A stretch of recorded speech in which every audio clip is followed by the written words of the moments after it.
I'm Scott Myers, Director of Marketing at Marathon Brake. I also have an extensive background in R&D of friction materials. And I'm Kirk Carlson, the Director of Sales for Canada for Marathon Brake.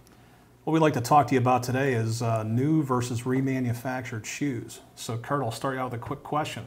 Are remanufactured shoes truly remanufactured? Well, that's a great question, Scott, and in my opinion, no, they're not. You know, any processes you hear in remanufactured,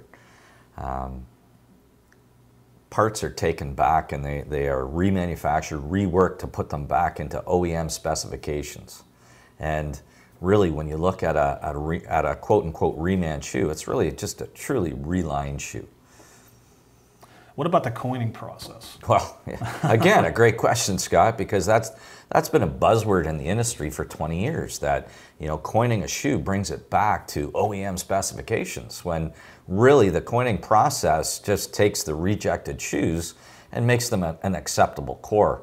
When you look at the relining or the coining process, they only reshape the shoe from the web out. So in between the webs, it is not reformed, and I've seen just recently some dish shoes out there that have caused issues with the friction.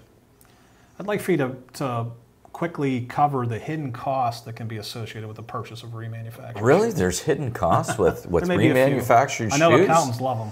Yeah, that's true. You know, it's when you look at the cost of a reman shoe against a new, yeah, it is the cheaper option, but there's a lot of factors that go in that a lot of people don't take into account. For instance, number one, the reject rate.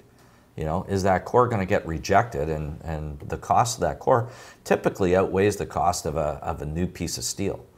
The other hidden costs that are in there is handling of the cores. You know, is there somebody at your fleet that has to stack those cores and get them ready for pickup?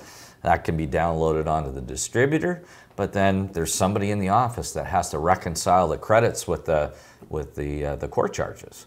So there are a lot of hidden costs in there that aren't taken into account when you look at the cost of that reman shoe. So when you look at the full picture here, what do you believe is the best value for your dollar, a remanufactured shoe or a new shoe?